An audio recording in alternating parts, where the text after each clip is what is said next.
Sejam muito bem-vindos ao nosso canal Eu Decidi Te Amar. Aqui você vai encontrar reflexões, podcasts que irão falar profundamente ao seu coração. É isso aí, com convidados especiais, pessoas capacitadas e assuntos extremamente relevantes para abençoar você e toda a sua família. Por isso, se inscreva no canal, ative o sininho e deixe seus comentários aqui embaixo. E seja abençoado. Olá, nós estamos aqui no nosso primeiro podcast do Eu Decidi Te Amar. Da nossa página do Instagram, nós iremos postar no YouTube com um tema muito especial, que é o tempo com um casal maravilhoso, que tem muito para nos ensinar. E eu quero proporcionar para você esse momento muito especial e esse será o primeiro de muitos. Nós estamos aqui com quem, amor? É isso aí, um casal especial, casal Ramos, reverendo Mateus, que é psicanalista e também pastor de igreja, e a Tânia, que é psicóloga e também pastora, reverenda. Sejam muito bem-vindos ao nosso podcast, é um prazer ter vocês aqui. É um prazer inenarrável. Inenarrável, exatamente. E eu queria que vocês começassem esse bate-papo aqui se apresentando, né? Quem são vocês, né? E um pouquinho da história de vocês aí, por favor. O prazer é nosso estar aqui com vocês, receber vocês aqui na nossa casa. Como você já falou, né? Sou psicóloga, pastora, mãe de duas meninas lindas, casadas há 30 anos, vamos fazer esse ano. Tem muito para nos ensinar, né? Bastante tempo. E estamos aqui em São Paulo há 20 anos, trabalhando na Igreja do Nazareno. Bom, já foi falado, 30 anos de casamento, eu gosto de pensar e de enxergar, já falando do tempo, né?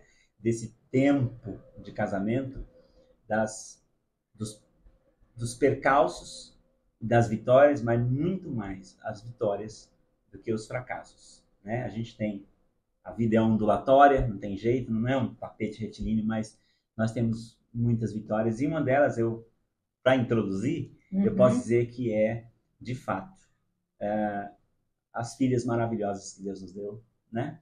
E a nossa função, nosso ministério, cuidar de pessoas para nós, é mais do que simplesmente cuidar, é também servir a Deus com esse cuidado. Então é isso que a gente faz. É lindo chamada, né? A vocação. E como eu queria falar sobre o tempo, hoje eu queria começar falando sobre Eclesiastes 3. Para tudo há uma ocasião e um tempo para cada propósito debaixo do céu. Vocês concordam com o sábio Salomão? Pode responder também, hein, amor? O que vocês acham? À vontade. Não tem como discordar, né? De todo o tempo. Eu estava pensando justamente agora dessa introdução, que nós somos pastores e ser psicólogo, ser psicanalista é uma ferramenta que a gente percebeu que agora era o tempo. Então, realmente, há tempo para todas as coisas. E há tempo de você esperar e há tempo de você fazer. E chegou o momento de a gente servir melhor com essa ferramenta e foi no tempo certo. Eu vou por um caminho diferente que o sábio Salomão está falando aí, que há tempo para todas as coisas. Nós servimos um Deus atemporal, mas nós vivemos numa sociedade mega cronometrada, né? Que segundos fazem diferença. Eu lembro que um colega meu fez um estudo para uma plataforma de petróleo, olha que coisa louca. E ele economizou, para cada petroleiro ficar lá abastecendo, ele economizou 15 minutos. E nesses 15 minutos, de toda a frota de petroleiros que precisava passar por ali, eles economizaram milhões.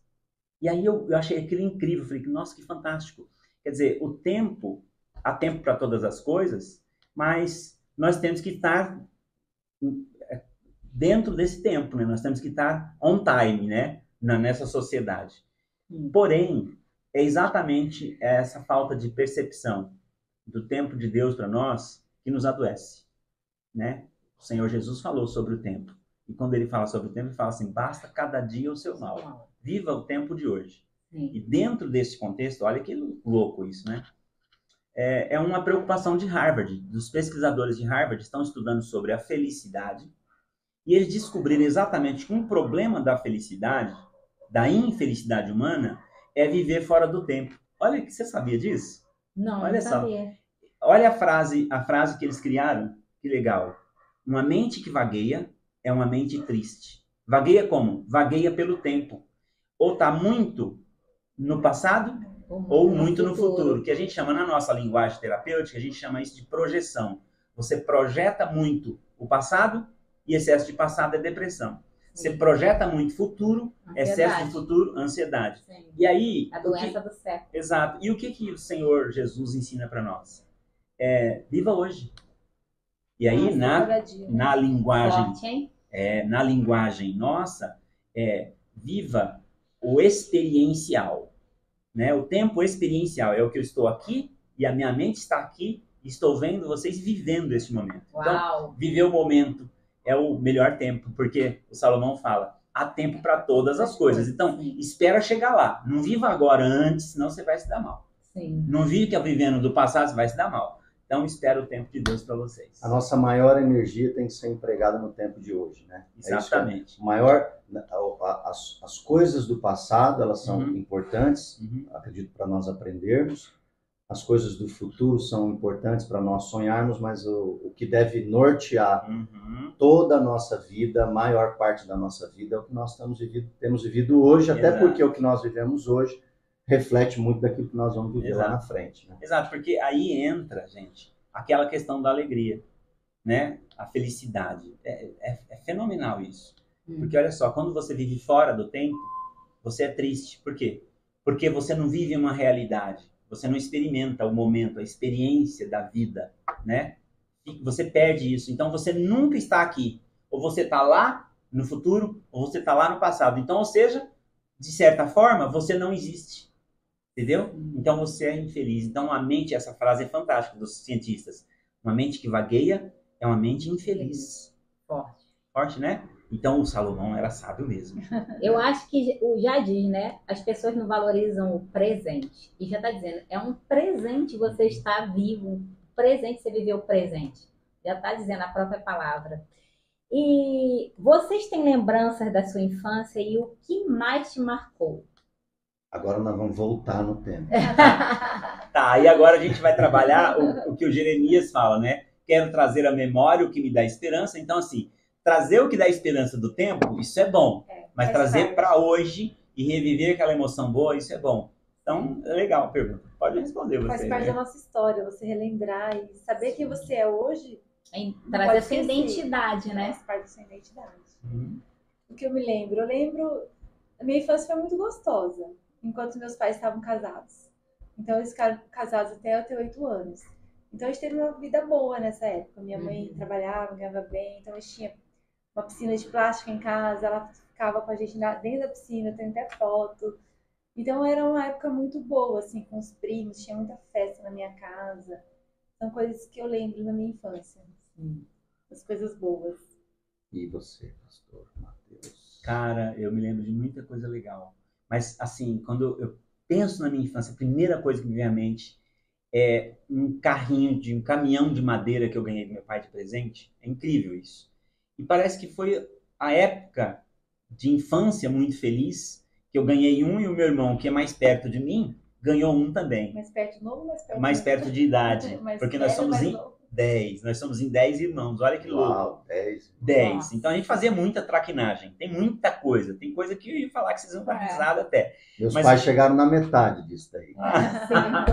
Imagina 10. Imagina 10, gente. Meu Deus, eu tenho pena da sua mãe. Tá não, imagina. Minha mãe. Ela conseguiu que eu ia morrer. Viva, forte e feliz. 85 anos, meu firme. Deus, 10. Imagina 10 na mesa. Então, essa semana eu tava falando, a gente faz um bolo aqui em casa, fica aí um tempão. Fica um Não tempão. é o nosso caso. Na minha casa dura 1 hora. Agora, conforme a idade vai chegando, vai diminuindo esse consumo de doce, de bolo, né?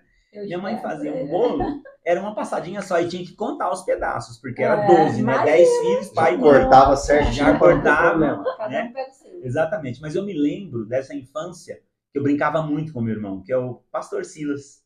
A gente brincava muito com esses carrinhos e brincávamos com os mais velhos também, né?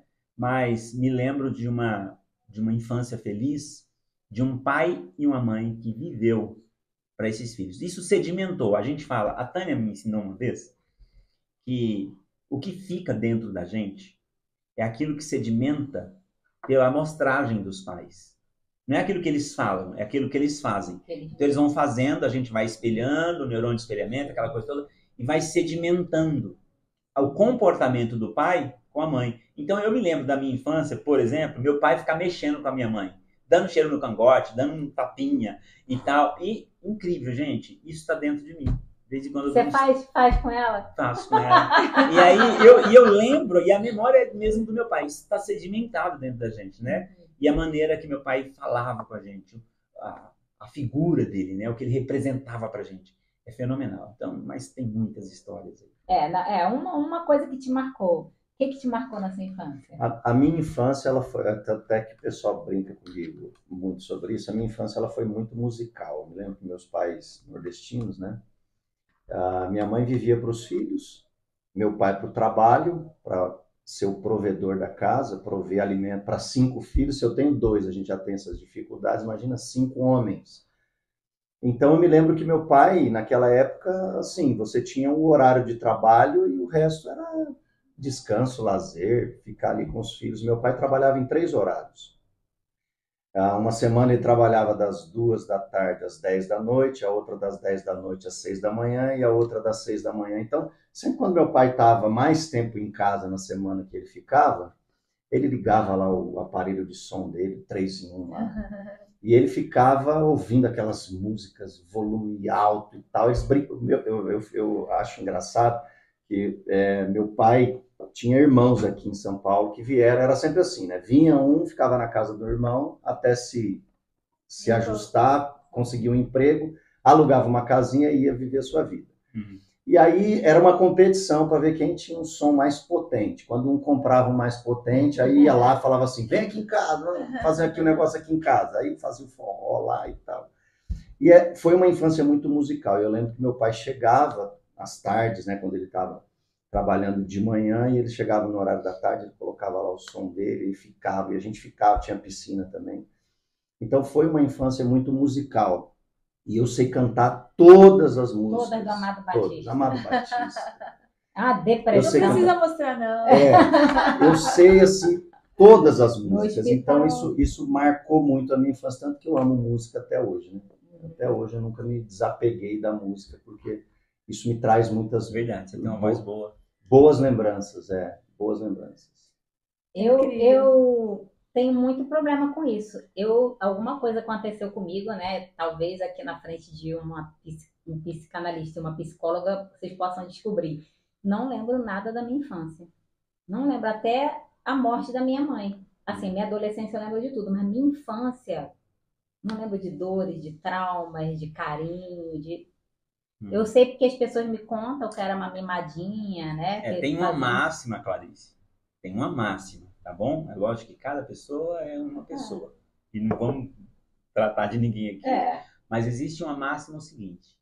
Quando uma criança lembra muito tenra infância algumas coisas, normalmente as lembranças são mais traumáticas do que não.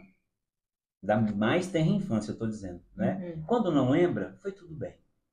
Não, eu acredito que foi tudo bem, até os 12, que aí eu perdi, tive minha playboyzinha. Tive minha primeira perda. Teve necessidade? Minha mãe morreu quando eu tinha 12. Então, assim, a partir dali eu consigo lembrar bastante das coisas. Sim, aí foi mais Mas as coisas marcante. Tranquilas, eu acho que... Não consigo. O pessoal fala, quando eu era pequena... Eu fico assim, gente, sério que vocês lembram? Eu fico apavorada. Se você tivesse a oportunidade de mudar alguma coisa no seu passado, o que você mudaria? Apenas uma coisa. Você mudaria alguma coisa? No meu passado? Nossa, responde vocês aí. Que coisa difícil. Alguma coisa pensando assim. Nossa, eu mudaria tantas coisas. Responde. Eu vou pensar na que para mim é a mais importante. Eu teria conhecido Jesus antes do tempo que eu conheci. Eu acho que eu vivi muito tempo sem Jesus. Eu podia dar a minha adolescência ali, a minha juventude, mas eu fui conhecer Jesus já com 26 anos. Eu vou responder. Eu não mudaria não, sabe por quê? Porque eu assisti um filme, O Efeito Borboleta. Se mexer alguma coisinha, vai dar tudo errado. Tudo errado. Mexeu no tempo. Mexeu no tempo. Já assistiu De Volta para o Futuro? De Então Volta melhor não mexer. Também fala assim. Dá uma melhoradinha. Mas eu quando eu olho para trás, eu sinto essa, sabe, assim, puxa Essa vida. necessidade. Hoje eu vejo os meus filhos vivendo, né, a igreja, o evangelho, e eu falo assim, poxa, eu queria ter vivido isso, né? Então, mas isso, infelizmente, não tem Eu como mudaria fazer. assim, quando eu era adolescente, jovem, eu comecei a ser rebelde, né? Honrava muito, como acho que eu fiquei meio revoltada que perdi minha mãe, então acho que eu mudaria meu respeito pelo meu pai, depois que minha mãe morreu.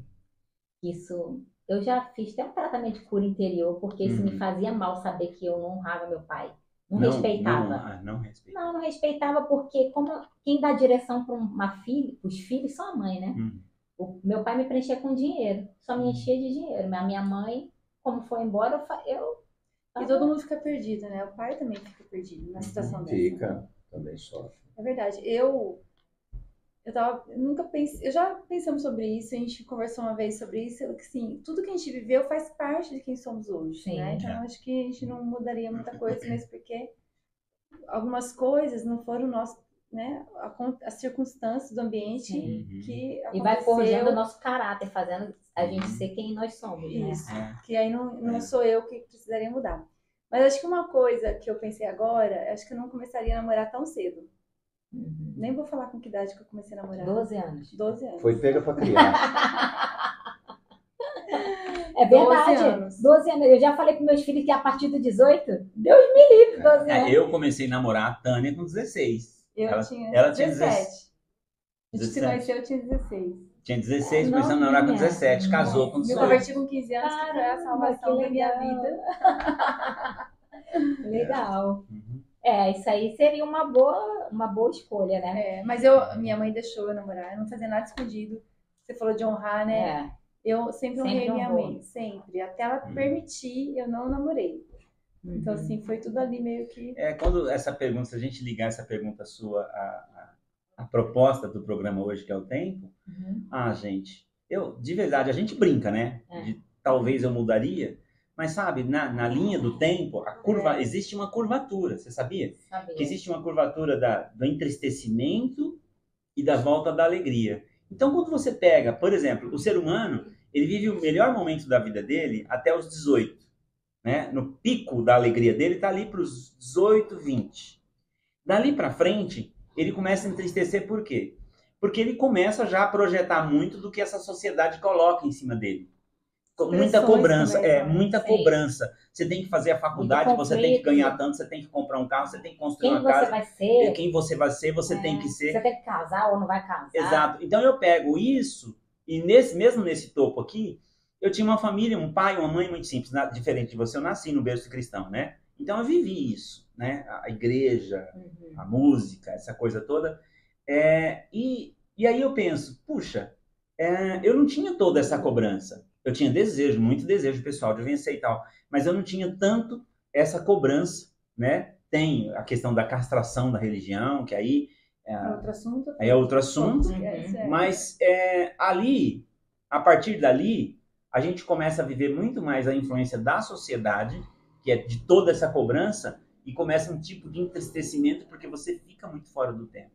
Né? Fica muito fora Principalmente porque a gente vive numa sociedade estética. Exato. Então a gente às vezes se preocupa mais com a opinião dos outros do que com o que a gente tem que fazer de fato. Exato. Então até o que deu errado, Emerson, Clarice, deu certo. Deu certo, porque foi exatamente aquele erro que te preparou para a vida, que te arrumou a sua cabeça, te preparou para não cair num buraco, te preparou de repente. E a nossa sociedade,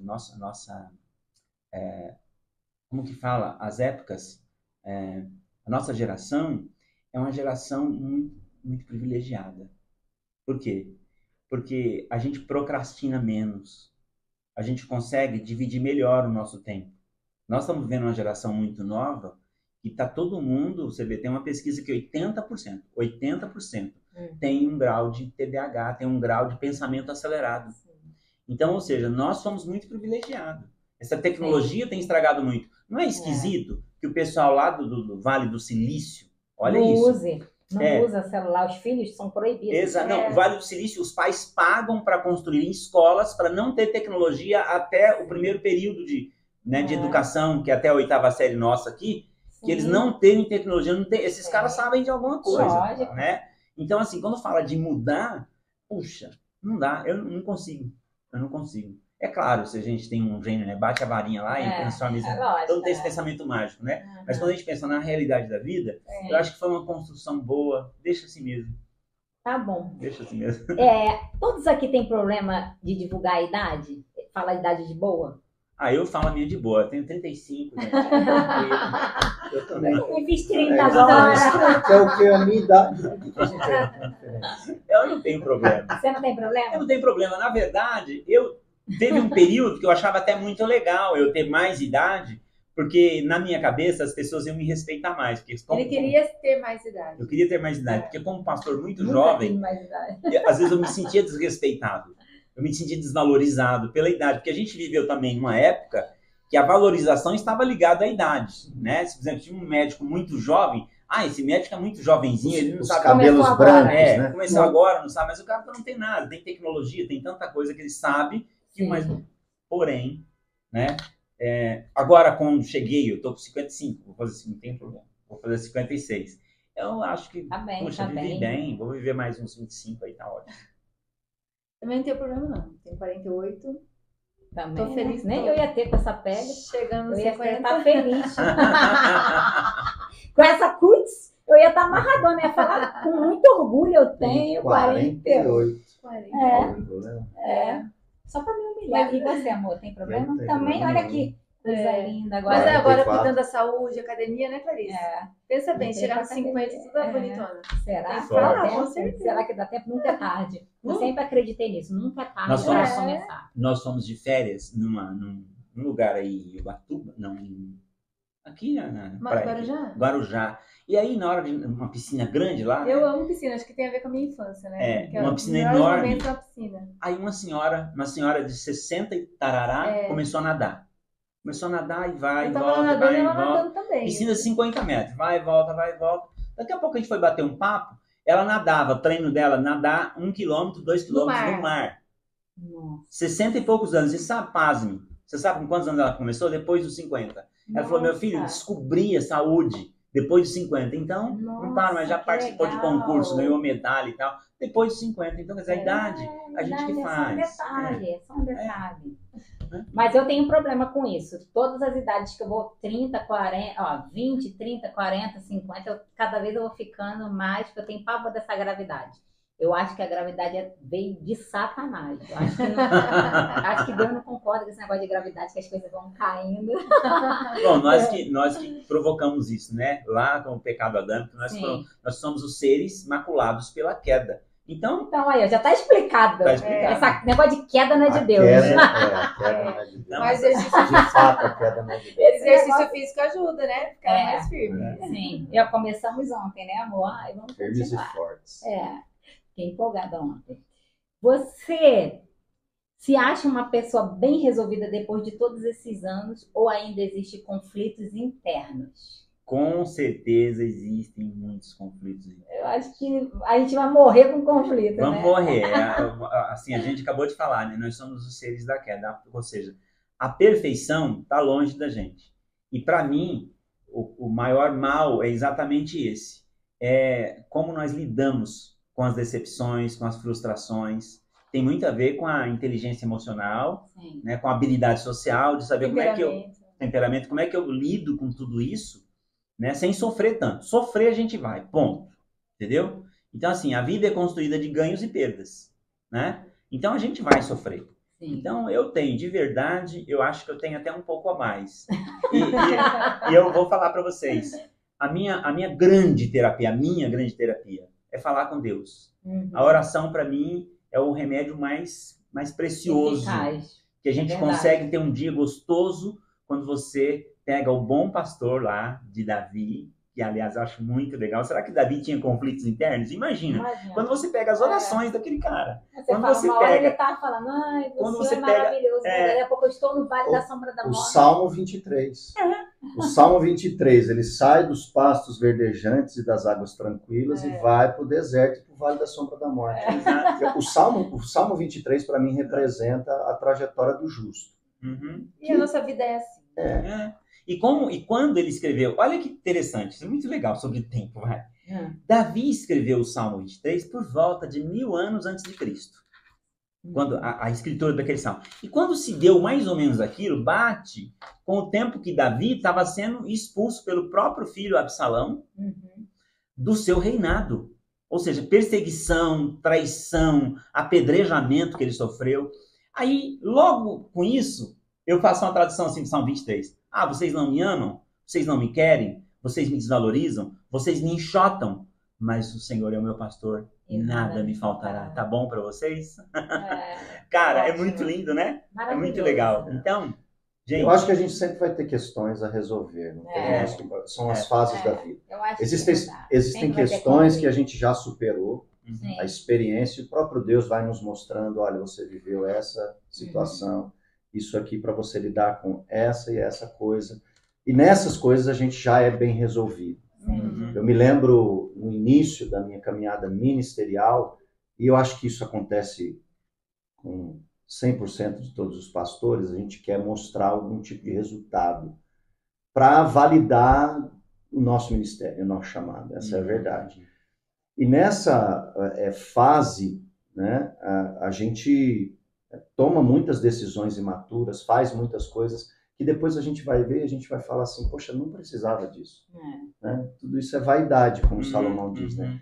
Vaidade de vaidade. E aí Deus vai trabalhando isso e aí você não cai mais nessas armadilhas de querer agradar todo mundo, de querer fazer tudo para, de certa forma, transitar bem em todos os lugares e isso vai ajudando você a se resolver dentro de si com algumas questões. Mas eu acho que sempre a gente vai ter alguma coisa a aprender, a trabalhar nesse sentido. Né? E nesse momento, nesse contexto todo o tempo que nos ajuda. Que vai dando maturidade, Exatamente. Você vai olhando para trás, vê como que isso... Você já superou aquilo, né? E aí, esses conflitos que vão... E você vai descobrindo, né? Deus vai mostrando. Ó, você viveu isso para resolver isso. Né? Você viveu aquilo para trabalhar isso. Então, isso eu acho também que o tempo, ele vai trazendo novos conflitos. Né? Os meus conflitos de quando eu era nova, hoje já não existe, já sou bem resolvida, mas essa semana vai elevando o nível. A igreja fez aniversário lá 14 anos, eu estava em conflito.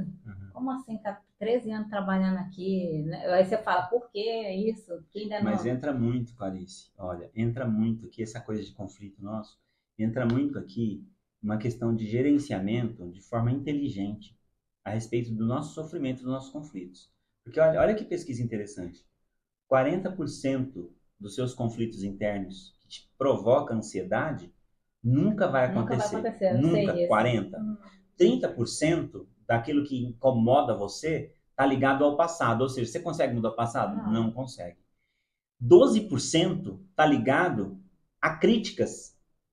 E muitas vezes, críticas verídicas a respeito de você que os outros pensam. Lá se vão 70%. Nossa. E 82. 10% é com relação à sua preocupação com o seu físico, com a sua saúde. Eu acho que esse 10% está mais para a minha idade. Que só uma inflamaçãozinha ali, um negocinho ali, Sobrou quanto? Com dor. Sobrou 8% real de coisa que você tem que se preocupar de verdade. Ou seja, os conflitos internos também têm muito a ver com encarar uma realidade e aprender um pouco mais de inteligência emocional para a gente lidar com o dia a dia sem tanto sofrimento, né? Já que a gente está falando aqui de saúde emocional também, isso muda muito o seu relacionamento com... isso muda o seu salário, porque uma pessoa bem resolvida aqui com esses conflitos, se ele for um vendedor, ele vende melhor, ele resolve melhor a parada, ele atende melhor as pessoas, porque tá bem com ele, pensar, tem mais tempo. Gasta energia nas coisas que tá ali no dia a dia dele. Exato. E eu não acho, gente, que existem ferramentas boas, mas tem uma ferramenta muito boa que se chama Espírito Santo. Pouca gente usa. Porque olha só, quando você pega o Espírito Santo, as pessoas lembram de tantos frutos do Espírito e se esquece que um dos frutos do Espírito é a alegria. Olha, a alegria é um fruto do Espírito. O cristão, ele sai na frente quando se fala de estar bem, né? De dormir bem, de alimentar bem. Na psicanálise eu uso muito com meus pacientes o seguinte, o tripé da saúde emocional Aliás, são 4 P's, se a gente pegar bem, ó. Boa alimentação, bom sono, exercício físico e exercício mental, né? Porque nós vamos ser, não sei se vocês sabem, mas existe um dado que nós vamos ser campeões de Alzheimer aqui da América do Sul. Não, campeões de Alzheimer. Por quê? Porque o brasileiro está envelhecendo mal, muita televisão, pouco exercício. Entendeu? Exercício mental, né? Exercício Pouco sono, mental. pouco sono. Muita ocitocina e muita dopamina barata, que vem de graça, e pouca experiência e pouca participação na atividade da vida. E envelhece mal. Falta de leitura, falta de aprender algo novo, vem o Alzheimer. Então, assim, a gente está falando só de conflito, né? Então, o conflito, para mim, o conflito hoje tem ferramentas boas, gente, para vencer muito, para melhorar, é a qualidade de vida, né? Uma pessoa que vive muito em conflito, ele tem uma qualidade de vida ruim. Sim. Então, para melhorar essa qualidade de vida, tem muitas ferramentas boas. Agora, o Espírito Santo é o campeão. Melhor, é verdade. Não andeis ansiosos, né? Com coisa alguma. Com coisa alguma, Jesus fala, né? Sim. A pandemia mudou a sua expectativa em relação ao futuro?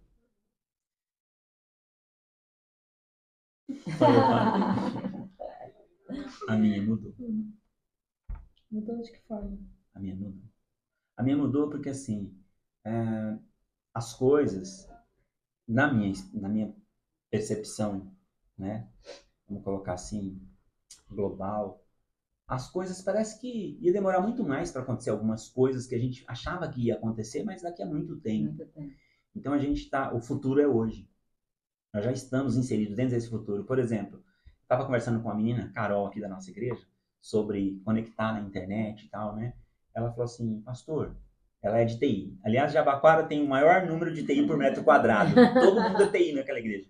Então ela falou assim, pastor, o mundo que a gente está agora, esse próximo passo que a gente está entrando agora, ninguém mais vai conectar na internet. Eu falei, não? Como que é isso aí? Ela falou assim, não, a gente vai estar inserido dentro da internet. Nós estamos dentro da internet. Nós vamos ser peças dentro da internet. Você não precisa conectar, você já está lá. Você está dentro. Então é um mundo já preparado para isso, né? E assim, né? E é um mundo de persuasão, né? Que a todo tempo prepara uma armadilha para o seu cérebro. Então a pandemia acelerou isso. De forma que tem coisas que foram boas. Por exemplo, eu viajava muito. Eu viajo muito menos agora. A maioria dos meus trabalhos hoje eu faço via online. E mudou muito para nós, né, Emerson? Como pastor, não sei, assim, um pouquinho mais para o interior. Professor também. Professor, mas aqui, por exemplo, gente, as pessoas não querem mais tanto contato do pastor na casa deles. As pessoas querem uma oração, querem tratar de um assunto ali rápido pelo WhatsApp, pela internet e tal, e de vez em quando um tempo de comunhão. Então, eu fico com o Dr. Crocker, que ele falou o seguinte, olha o que a pandemia mudou. Ele falou assim, ó, trabalho, gente, esquece, cada vez mais vai ser assim, à distância. A comunhão não tem jeito, que a comunhão que está lá no Atos 2:42, né? A partir do pão, a comunhão, as orações da igreja, isso não tem jeito, tem que ser together forever. Agora, trabalho vai ser à distância. Então, acelerou muito. Então, a minha perspectiva também deu uma tristeza. Por quê? Porque isso dá também aquele sentido de um indivíduo que vive neste mundo um pouco mais isolado. Frio. Eu acho que trouxe muita frieza. Mais frio, mas também mais egoísta. Distância. Mais egocêntrico. Sim, se preocupando só consigo mesmo. Exato. Ele com o celular dele na mão. Se trancaram. Vocês que morram, eu vou ficar trancado aqui e vou sobreviver. Ele com o celular dele na mão se basta. Então isso dá um certo aperto. Por quê? Porque a gente encontra, às vezes, alguns cultos com a igreja um pouco mais vazia. As pessoas resolvem, olha, hoje eu não vou. E, aliás, eu tenho falado, né? Culto não se assiste, culto se presta. Então, eu presto um culto ao meu Deus. Eu não assisto a um culto, né? Eu participo, eu sou uma peça fundamental. Se é culto, culto é cultuar. Então, eu presto esse culto. E é muito difícil fazer isso sozinho com uma televisão. Apesar que eu não descarto, a geração nova que consegue fazer algumas coisas que a gente não imagina. Né? A gente vai chegar lá. A gente tem tratado isso, assim, eu também penso da mesma forma, e eu vejo a tecnologia como uma oportunidade de quem não esteve ali participar daquilo que a sua comunidade fez, uma palavra, aquela coisa. Não substitui, uma coisa não substitui a outra, mas às vezes a pessoa está enferma, impossibilitada, ou teve um compromisso que não pôde adiar. Então a tecnologia ajuda, não substitui nesse caso, porque Sim, culto é isso, exato. né? Culto é presente. Presente, Sim. prestado. O que eu penso em relação à pandemia tudo isso já estava aqui, a gente não estava usando. Ou pelo menos aqui no Brasil, né, no terceiro mundo, a gente não usava. Então acelerou, né, deu um salto ali que a gente estava um pouquinho para trás. Os profissionais, a maioria, devolveram prédios, Sim. trabalham em casa. Minha cunhada começou na pandemia, trabalhar em casa até hoje, ela trabalha. A empresa não quer mais voltar, porque deu resultado. Sim. Reduzir os custos, né? Reduzir. Porque custos com locação Para algumas de coisas imóvel. foram A minha benéficos. Minha né? filha vai 2 vezes por semana, Duas né? vezes 2 vezes por por semana na empresa só. Que algumas empresas estão percebendo também que é necessário estar junto pelo menos 2 vezes por semana, alguns dias por semana. Porque não é tão saudável a pessoa ficar em casa. Enclausurada, né? Às vezes a pessoa nem troca a roupa, nem fica de pijama, não se cuida. E aí adoece, né? vai adoece. Falta desse distanciamento que você falou, né? Falta dessa estar com pessoas. E adoece. Pessoas. Adoece mesmo. Esse tema que você falou, eu vi uma matéria do Japão, inclusive, que eles conseguiram automatizar algumas empresas. Cara, incrível. O caminhão chega com as chapas de aço lá e o carro sai pronto lá na ponta. Nossa. Entendeu? Então, assim, eles deram nome para os robôs e aquelas pessoas que trabalhavam ali foram tudo aposentadas precocemente. Aposentado, faz o que você quiser do seu tempo, fica em casa, vai dormir. O robô vai fazer por você e por nós. Não vai adoecer, não vai faltar no trabalho, não vai nada. Vai continuar recebendo seu dinheiro. Esse pessoal que foi... A gente pensa que a gente quer isso. Exato. Esse pessoal que foi aposentado perdeu o propósito de vida e começaram a adoecer. Depressão, gente se matando. Então, ou seja, perdeu-se o propósito. Quando você perde o propósito, você perde a vida, né? Então, a pandemia também trouxe muito adoecimento nesse sentido, né? Tanto que a gente está tratando muita gente... Psicossomáticas, muita Exato. A gente está tratando muita gente no consultório exatamente advindo desses males aí da pandemia. Agora, certamente acelerou muito, mudou muita coisa. Minha percepção com relação à pandemia, eu acho que a pandemia ela trouxe à tona muitas coisas, né? Algumas boas e outras ruins. E na minha concepção, o que ela trouxe de ruim tem a ver com a nossa humanidade.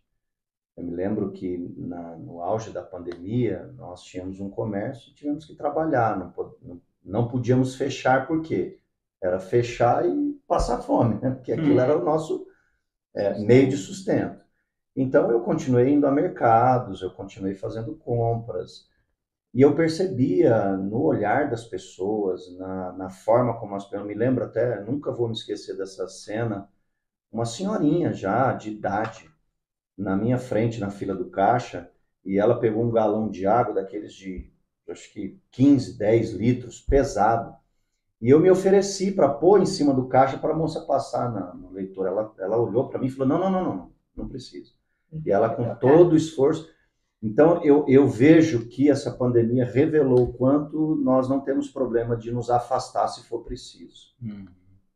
Né? Então, eu acho que isso que é ruim. Por quê?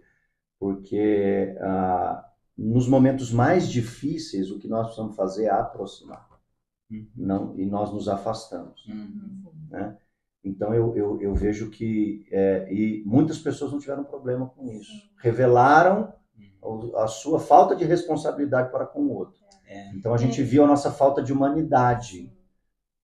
Por outro lado, né, teve todas essas coisas que vocês falaram. O trabalho, né, deixou de ser aquela coisa de tem que ser tudo presencial. A escola, né, o seminário. Quantos seminários foram para um online e estão no online e estão bem no online? Né? Então, assim, acelerou algumas coisas que eu vejo que foram positivas, mas revelou outras que eu vejo com muita preocupação, que a gente, quando olha a palavra de Deus e vê Jesus dizendo que nos últimos dias o amor de muitos se esfriaria, eu acho que a gente está vendo esse tempo. Também acho. É verdade. No entanto, teve país que não fechou, esqueci o nome do país agora, não sei se você lembra. Holanda? Eles não pararam. E, assim, a economia continuou rolando, continuou tudo bem com eles. E a quantidade de números de idosos é muito grande. Então, os idosos, às vezes eles ficavam mais em casa, usavam máscara, mas o país todo continuou normal, a sua vida normal. Eu lembro. Essa pandemia, eu esqueço, não sei se foi a Yolanda, mas essa pandemia a gente também revelou uma realidade que às vezes a gente ficava um pouco mais distante, né? Mas todos nós somos jogados um pouco mais aqui no Brasil, dentro da política, né? E revelou, assim, a malandragem, a maldade, a crueldade de alguns líderes, né? Sim. Que não se importa de verdade com o indivíduo, se importa com ele, com a economia dele, dinheiro, com o bolso dele e tal, né? Mas também revelou uma coisa, amor, que você falou aí, que eles ficaram bem porque ficaram juntos. Revelou pela primeira vez para mim uma realidade do inferno do isolamento, do inferno da solidão, né? Eu lembrei daquele escrito de C.S. Lewis, que ele narra aquele ônibus indo para o inferno. Vocês já ouviram? Não. O ônibus está indo para o inferno, pegando os passageiros e levando para o inferno. Aí um indivíduo entra nesse ônibus lá, estava indo para o inferno, chega lá, o ônibus abre a porta, ele desce e ele não vê ninguém. Tudo embaçado, tudo cinzento, tudo, né? Aquela coisa, aquele lugar horrível, sombrio, frio, né? E ele andou e não encontrava ninguém. Depois de anos andando, ele avistou alguém muito de longe. E aí ele gritou, oh, aqui é o inferno. Aí disse que a pessoa gritou de lá, é. Aí ele respondeu, mas eu pensei que o inferno estava apinhado de gente. E aí o cara falou assim, mas tá. Só que ninguém se suporta. Cada um quer viver sozinho no seu canto. Nossa. Não é louco isso? Então, assim... E ele escreveu isso há anos. Há anos. O inferno do isolamento. Eu sei de gente que adoeceu e morreu porque estava isolado. Porque não aguentava mais ficar só.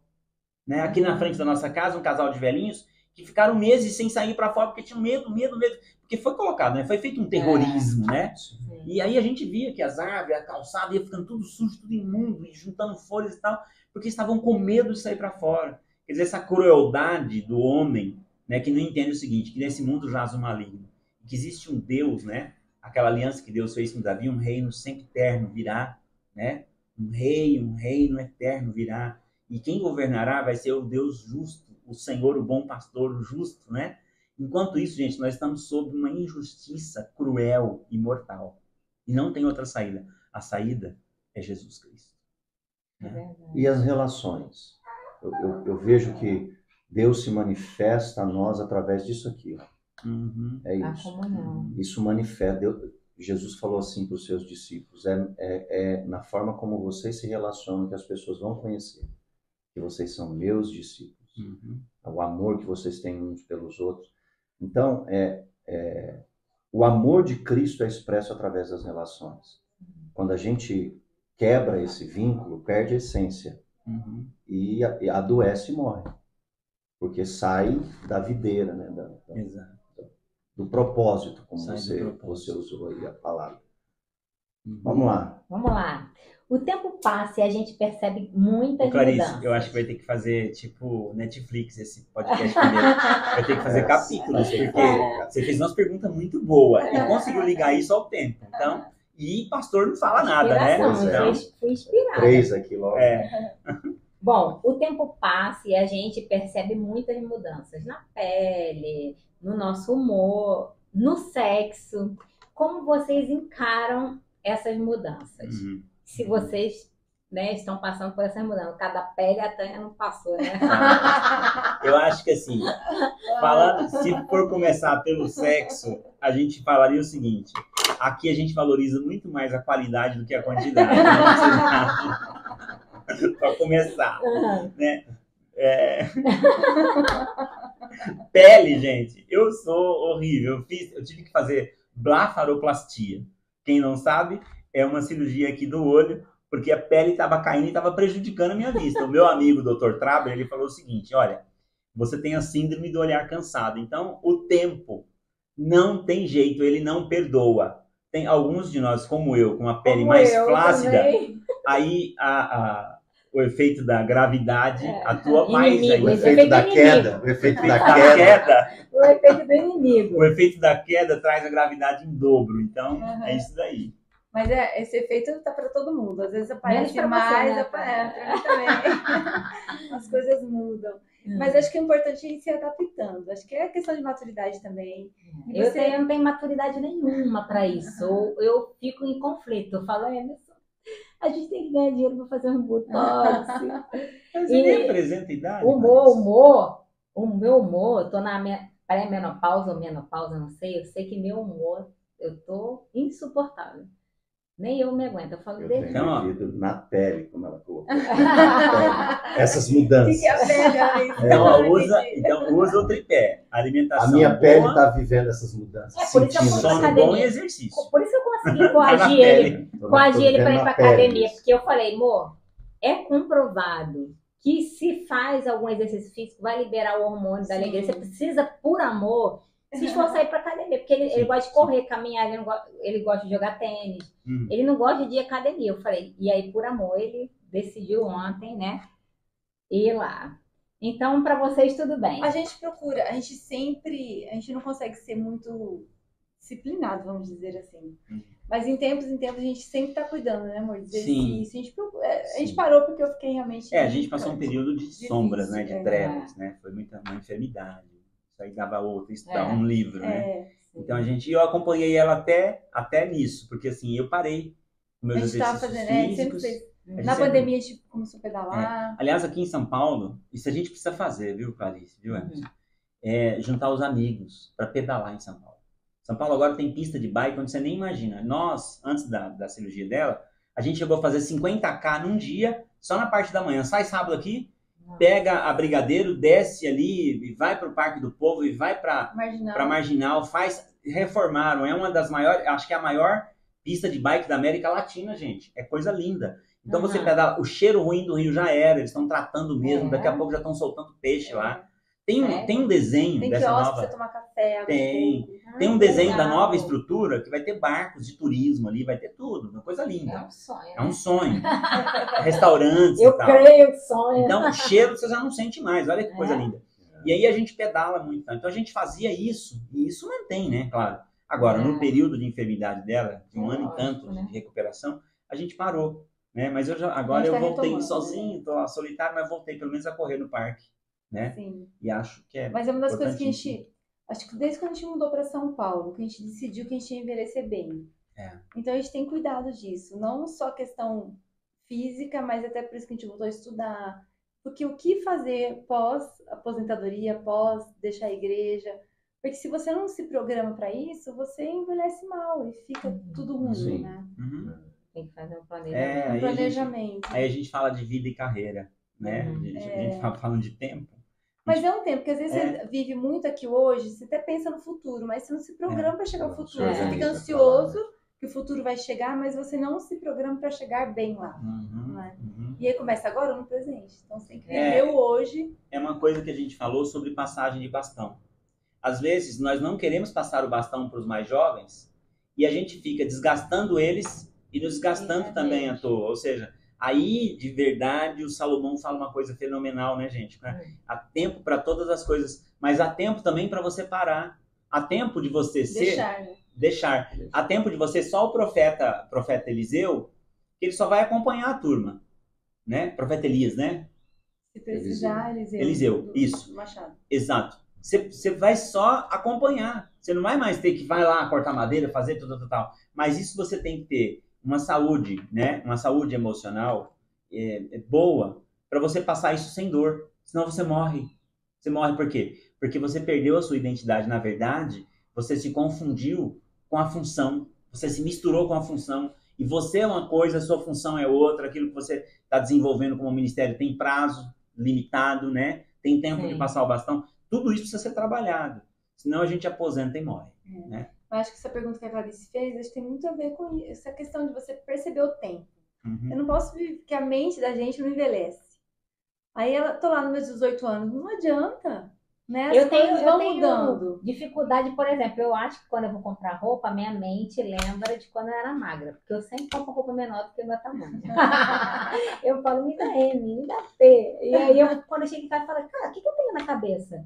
Aonde que eu achei que isso aqui ia entrar em mim? Aí, Então, quando eu ganho um presente e não entra em mim, aí eu me esforço, não, vai entrar, vai entrar, eu vou dar um jeito de entrar. Então, dá uma fechada na boca, vai fazer exercício. Isso, de certa forma, ajuda, né? Sim. Não, ano passado estava próxima da formatura do Casados para Sempre. Eu falei, vou comprar um macacão numa outlet que não trocava.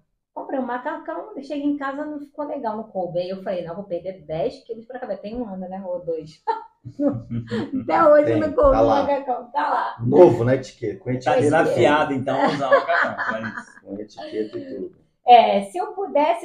Se vocês pudessem parar o tempo, em que momento da vida você escolheria para parar? Tipo assim, isso aqui foi tão importante para mim que eu queria eternizar. Profunda. Pode falar, amor.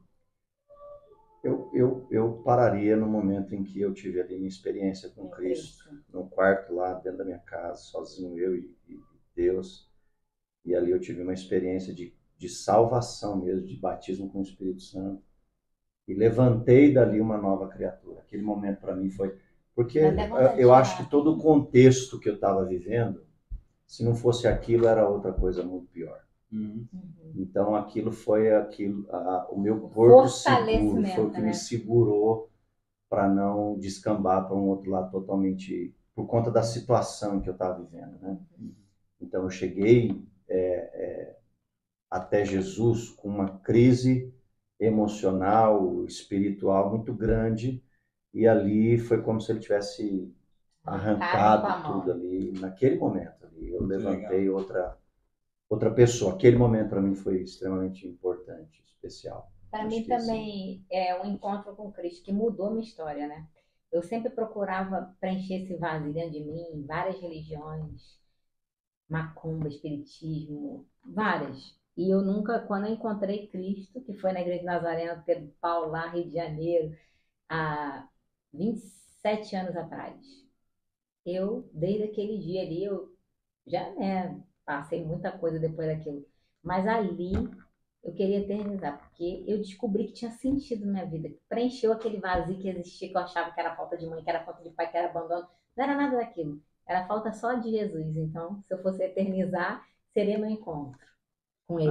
Eu acho que se eu fosse eternizar... Seria seu casamento, seu amor. Mas olha só, se eu fosse eternizar, o nosso tempo na idade de varão perfeito. Como assim? Eu vou teologizar o negócio aqui. Porque assim, existe uma idade, cara, que, ali pros 30, 33, você tem saúde, você já tem um pouco de inteligência, e você tem já começa a ter um pouquinho de dinheiro. Porque o tempo, né? Segundo um filósofo aí que eu li, eu vi uma reportagem dele, ele diz o seguinte, que a tela da vida humana ela é muito injusta.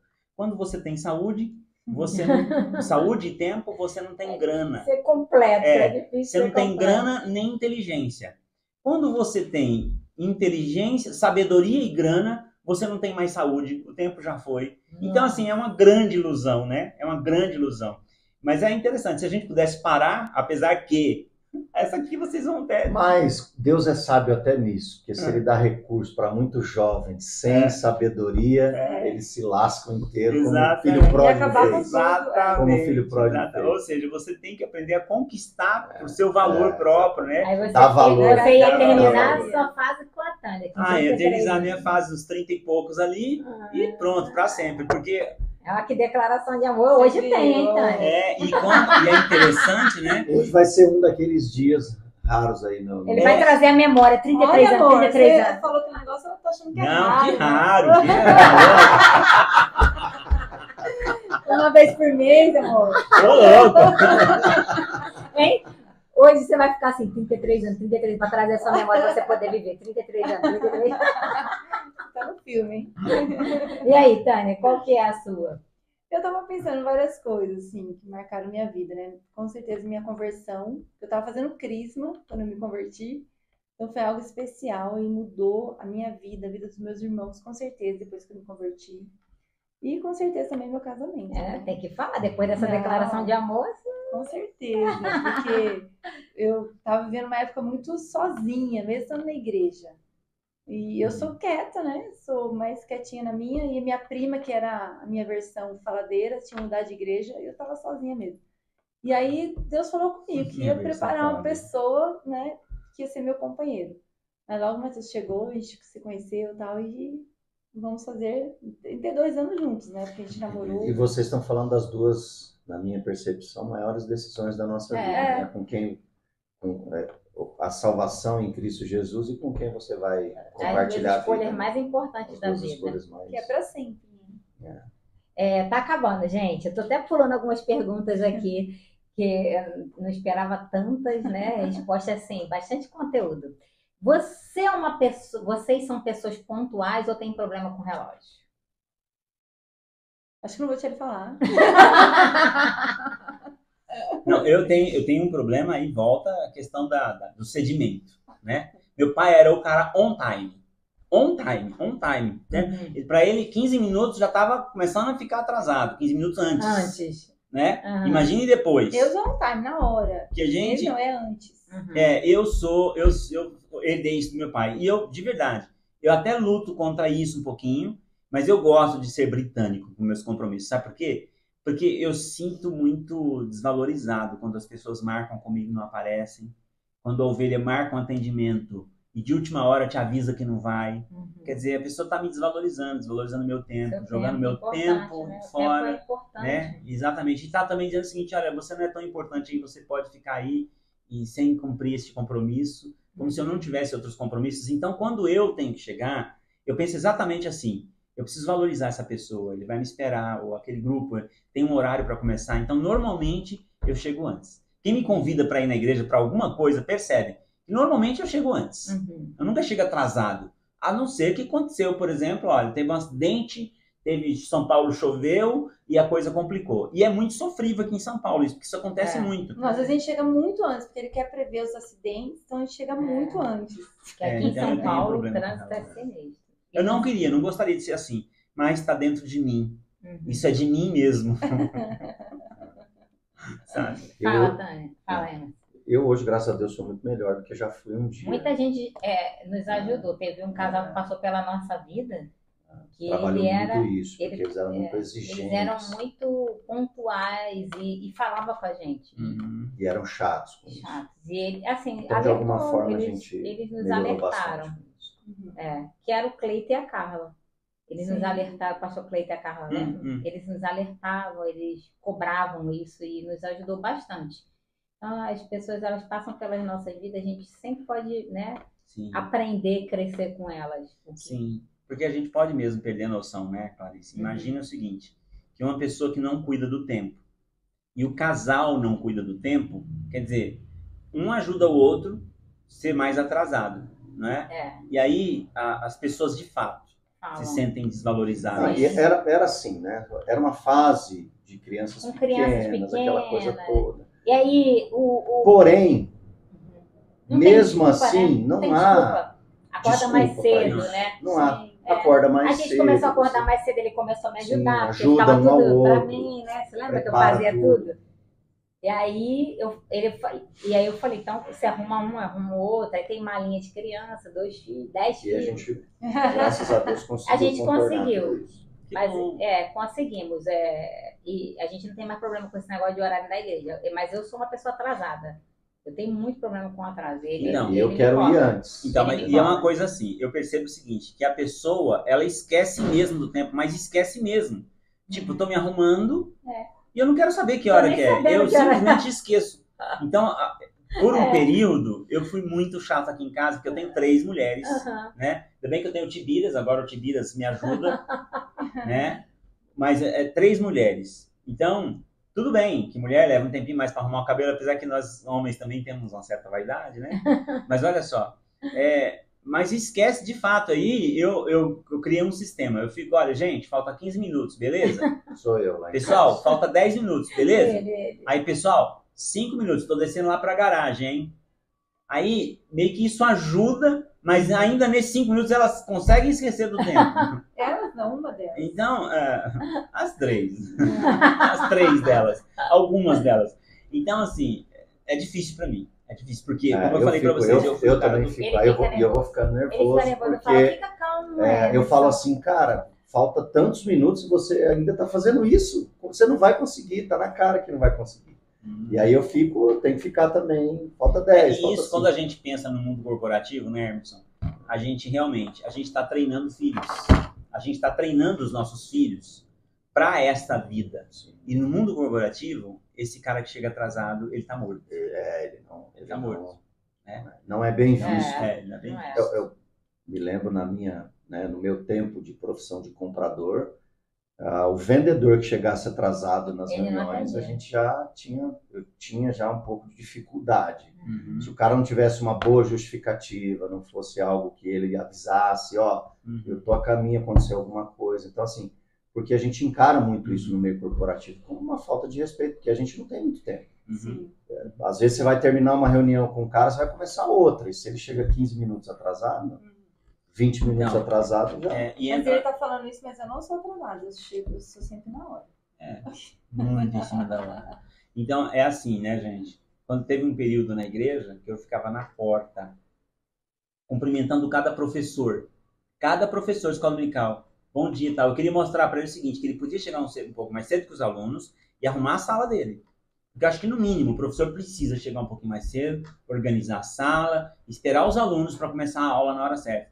Mas se o professor chega atrasado, os alunos já estão entendendo o seguinte, isso aqui não é tão importante.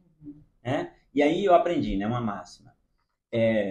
Você dá importância àquilo que, de fato, é importante para você. Então, você chega porque é importante para você. Aquilo que não é importante para você, você chega mais tarde.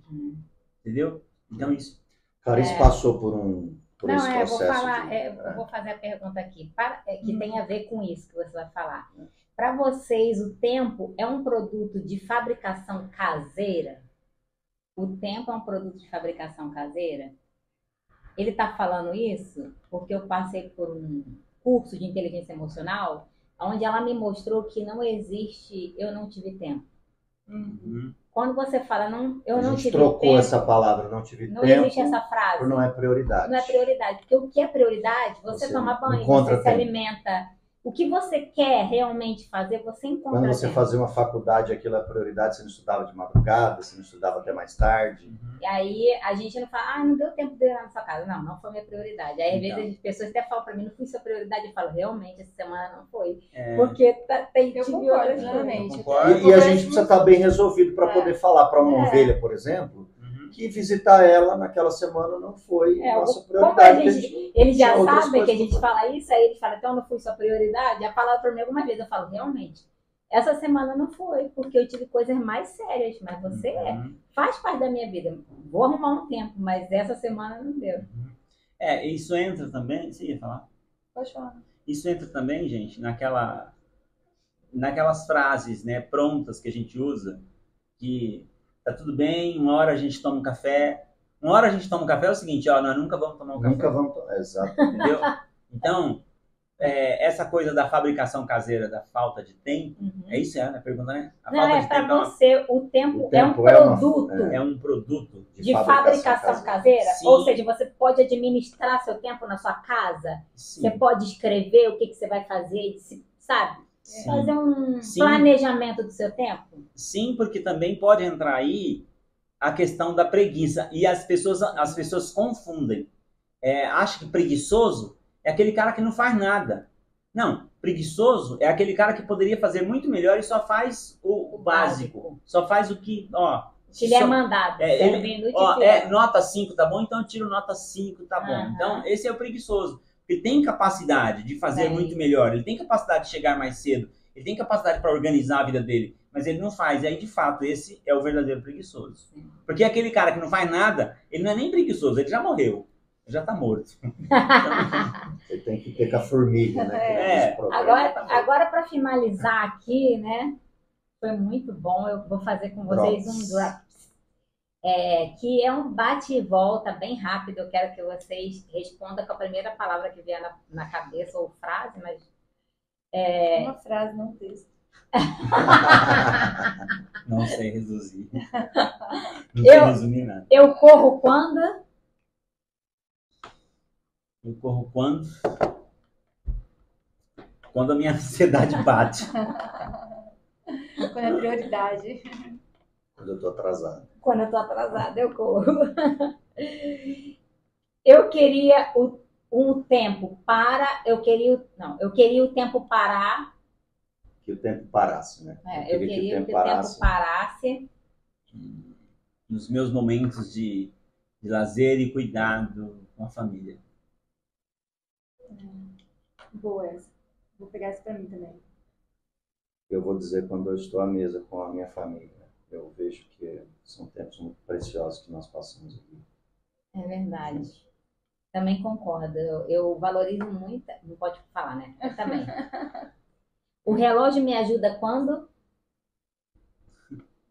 O relógio me ajuda quando muda o horário de verão. Não tem mais isso. Tem mais. Não tem mais. Quando mudava o horário de verão, me ajudava, né? Lula tirou o horário de verão. O relógio... Foi o Bolsonaro. Ah, foi o Bolsonaro? Foi. Ah, eu pensei que tinha sido Lula. Então vai voltar. Vai ter de novo. Fica tranquilo que vai voltar. Fica tranquilo Eu que vai gostava do voltar. horário de verão. E me ajuda quando eu estou adiantado, né? Fica tranquilo. É. Então o relógio te ajuda quando você está Eu tô adiantado. Eu quando estou atrasada. O relógio me ajuda quando eu quero acordar cedo, que eu tenho muita dificuldade. Então o despertador ela me ajuda. O passado me traz... Boas memórias. Boas lembranças. E sedimentação também do quem eu sou. Alegria, muitas memórias boas.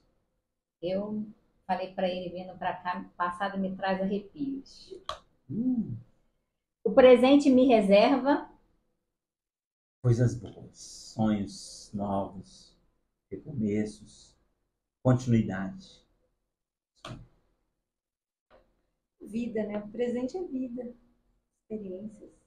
O melhor. bênçãos. Eu tenho paz quando o tempo está. Eu tenho paz quando o tempo está assim. Tempo mesmo, literalmente. Para mim, o sol, eu amo o calor, esse tempo. Eu tenho paz, porque quando está inverno eu fico atribulada. Isso mexe comigo, né, amor? Quer ir embora todo inverno. Todo inverno eu quero ir pro embora. Então, Nordeste, para onde o sol tá. Eu já é o contrário. vocês não precisam falar sobre esse tempo. Quando tá temperado. Porque eu não gosto de calor, não gosto de frio demais. Eu gosto de temperado. Quando tá temperado, pra mim tá bom. Depende muito onde você está, com quem você está. Então, não precisa ser pro tempo, né? Eu levei para esse lado. Eu vou mudar um pouco o enfoque do tempo aqui e eu dizer assim, eu tenho paz quando eu estou sozinho. Nossa, fiquei arrasada agora. Ou seja, eu Sozinho. tiro a paz dele. Não, é sério. Sério também que eu tô falando. Os meus momentos de mais Solitude. Eu também gosto. Solitude. Eu gosto muito, eu falo às vezes, vai, sai com as crianças, deixa eu ficar sozinha. É importante, né? É muito importante. Todos nós precisamos ter esse tempo. Não a solidão, mas a solitude é muito bom.